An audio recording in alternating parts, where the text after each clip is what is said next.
All right, let's do a little financial health checkup today. The real question is, are you actually building wealth, or are you just, performing success for an audience that might not even be paying attention? We're going to dig into a really modern problem, being quietly broke. It all really boils down to this one core idea: financial theater. This is when the look of success becomes way more important than actually being successful. It's this pressure to project a certain image, often at the direct expense of your own financial stability. So let's unmask the gap between how things look and how they really are. I mean, you know this person, right? We've all seen them. They're sitting in a coffee shop looking totally put together. They've got the MacBook Pro, the AirPods, the whole setup.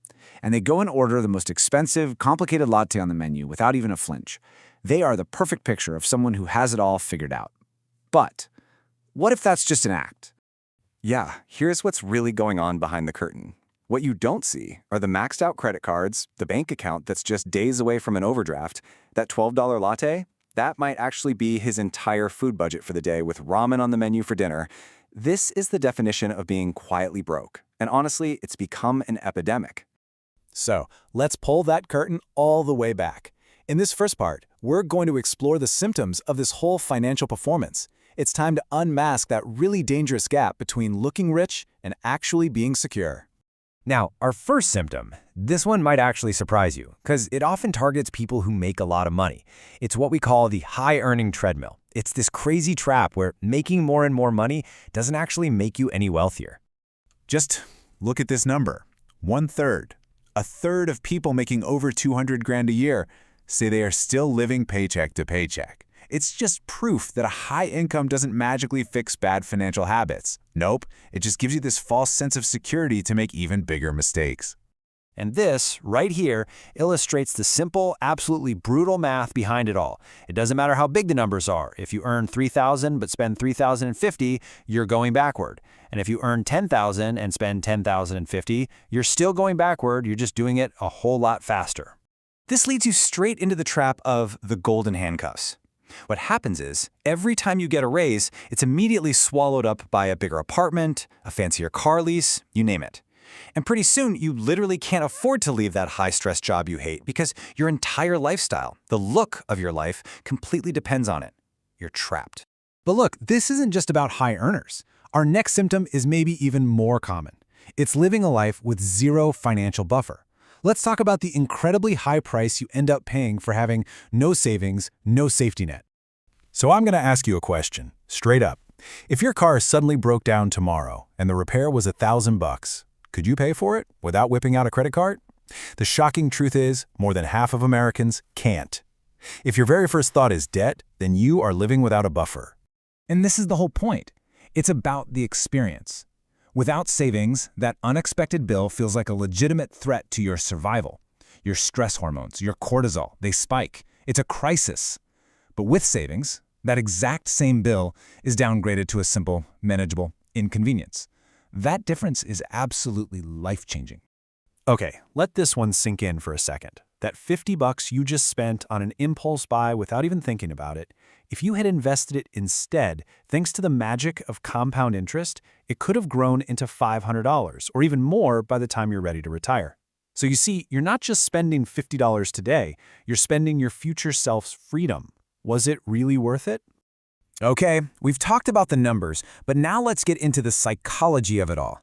This next symptom is about the mind games we play with ourselves to avoid facing the truth. And honestly, that's often the single biggest thing holding us back.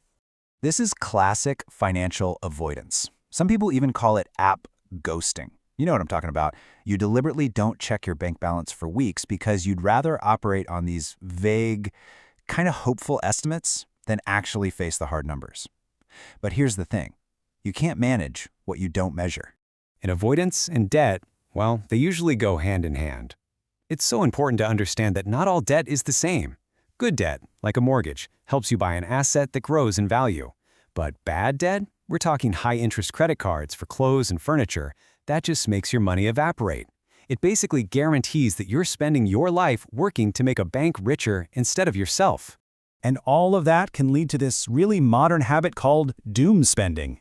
When these huge life goals, like buying a house, start to feel completely impossible, it's so easy to just give up. You start thinking, why even bother saving? And instead, you just spend your money on small things for that quick hit of dopamine. It feels like a rational response to an irrational world, but it just keeps you stuck in the same place. Okay, that was a lot of diagnosis, a little heavy, right? But here's the good news. Let's talk about the cure, because this is not a hopeless situation. We're now moving on to the path to recovery, your very first concrete steps toward real financial freedom. It really starts with two simple but unbelievably powerful actions. Step 1, uncomfortable honesty. You have to look. You got to open the apps, check the statements, add it all up. You have to know the score to even play the game. And second, automate your savings. This is non-negotiable. Set up an automatic transfer for the day you get paid. Pay yourself first before you pay anyone else. This one change flips the whole script. You go from hoping you have money left over to save to ensuring your future is the first bill you pay. You make building wealth your default setting. I really want to leave you with this thought. If any of this stuff resonated with you today, please do not feel ashamed. Being quietly broke is not a moral failing, it's not a life sentence. Think of it as a diagnosis. And you know what's great about a diagnosis? Once you have one, you can finally start the treatment. So the crucial question you really have to ask yourself is this. Is the performance worth the price? Are you letting the illusion of success, this whole financial theater, steal your actual real-world freedom? Your future self is really, really counting on your answer.